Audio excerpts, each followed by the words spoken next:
প্রিয় মানুষটা যখন হাসি খুশি থাকে তখন খুব ভালো লাগে। আর প্রত্যেকটা মেয়ের জীবনেই তার স্বামী, সন্তান, তার পরিবার সবচেয়ে কাছের হয়। আর সেরকমের একটা পরিবার আল্লাহ তাআলা আমাকে দিয়েছে। আপনাদের সবার দোয়ায়, আল্লাহর রহমতে আমি অনেক ভালো আছি। আসসালামু আলাইকুম, কেমন আছেন আপনারা? আশা করি সবাই ভালো আছেন। তো চলে আসলাম নতুন আর একটা ভিডিও নিয়ে। আপনার ভাইয়া বলতেছিল হঠাৎ বৃষ্টি নামছে, কি রান্না করবা, খিদা লাগছে, কি খাবো। তখন ঘরের ভিতর ছিল আতপ চাউল। আতপ চাউল আপনারা সবাই চেনেন, আলা চাউল যারে বলে, আমাদের গ্রামে হচ্ছে বলে আলা চাউল। তাই দিয়ে বানালাম চিতই পিঠা। এদিকে আবার ছিল নিজের পোষা মুরগি। আমার অনেকগুলা মুরগি ছিল, সেই মুরগির থেকে একটা মোরগ আমি জবো করছি। কারণ যতই হোক প্রিয় মানুষের খিদা লাগছে, এখন তো কিছু একটা করে দিতেই হবে তার সামনে। তো হঠাৎ এইটাই আয়োজন করলাম। তো চলে আসলাম চুলার কাছে আয়োজনে সবকিছুই নিয়ে টিয়ে আসলাম। আসার পরে তো এই যে মুরগিটাকে আমি এখন অনেক সুন্দর করে কষাবো, কষাইয়ে রান্না করব। দিয়ে দিলাম আদা বাটা, জিরা বাটা, রসুন বাটা, হালকা গোটা মশলা দিলাম, একটা এলাচ, দারুচিনি, এদিকে দিলাম লবণ, হলুদ আর হচ্ছে শুকনা মরিচের গুঁড়া দিয়ে ভালো করে অনেক সুন্দর করে কষাইতে হবে। আর কষানো হয়ে গেলে তারই মধ্যে দিয়ে দিতে হবে মাংসগুলা। মুরগির মাংস মানে দেশি মুরগি, আপনি যত সুন্দর করে কষাবেন ততই মশলাটা ভিতরে ঢুকবে মাংসের, আর অনেক স্বাদ লাগবে। এদিকে আমি চিতই পিঠা বানানোর জন্য গুলাটাকে গুলালাম। চেষ্টা করতেছিলাম যে হবে কিনা। আমি আগে কখনোই পিঠা বানাইনি, তবে ওই যে বললাম আগেই যে প্রিয় মানুষ, খিদা লাগছে, খাইতে ইচ্ছা করছে, কি বানাবো, তো নিজেই চেষ্টা করলাম যে কিভাবে করা যায়। এদিকে আবার আমার মুরগিটা অনেক সুন্দর করে কষানো হয়ে গেছে। আমি কষানো হয়ে গেলে তো এখন আমি ঝোলের পানি দিয়ে দেব।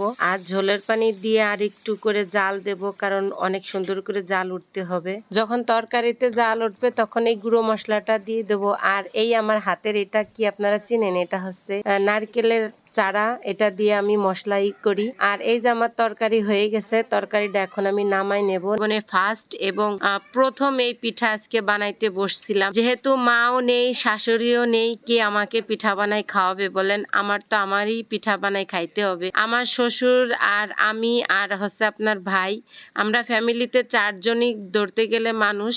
আর হচ্ছে আমার ননদ আছে। আর এদিকে রাফি বাবা তো ছোট, রাফি বাবা তো আর পিঠা খাইতে পারে না, তবুও চেষ্টা করলাম। যাই হোক, আপনাদের দোয়ায় আমি চেষ্টার সাফল্য হতে পারছি। জানি না পিঠা খাইতে কেমন হবে, তবে দেখতে তো অনেক সুন্দর লাগতেছে। যাই হোক, আসলে শেষমেশ কিন্তু আমি পিঠা বানাই ফেলাইছি। এবার সবগুলো পিঠা এক এক করে আমি উঠাই নেব। আর উঠানোর পরে ঘরে যাব, ঘরে যে সবাইরই খাতি দেব। কারণ কি জানেন, পিঠাগুলো ঠান্ডা হয়ে গেলে ভালো লাগবে না। আব্বু বলতেছিল যে এত তাড়াতাড়ি খাবো, বললাম যে গরম গরম পিঠা তো খেয়ে নেন। এদিকে রাফির বাবারও দিলাম। প্রিয় মানুষটাকে একটু খাওয়ানোর চেষ্টা করলাম, জানি না কেমন হয়েছে। তারপরও যাই হোক, অনেক কথাই বললাম, এখন সবাইকে খাইতে দেওয়ার পালা এসে গেছে। আর এদিকে রাফির বাবাকে যে আমি মাংস উঠাই দিছি, ও অবশ্য অনেক কি করতেছিল, আমাকে ক্যামেরায় এনো না। তার কারণ ও বাসায় কখনোই কিছু গায়ে দিতে চায় না, খালি গায়ে আসতে চাইছিল না। তারপরও আমি ওকে জোর করে আনছি, আরও খাইয়ে বলতেছে আসলেই অনেক টেস্ট হয়েছে। আর এই পিঠাটা আপনারা কে চিনেন আমি জানি না, আমাদের এলাকায় এই পিঠাটাকে সিদ্ধরুটি পিঠা বলে। আর আপনার ভাইয়াও বলতেছিল যে এই পিঠাটা অনেক দিন খাই না, না আমার শাশুড়ি থাকতে নাকি খাইছে, আর খাওয়া হয় নাই।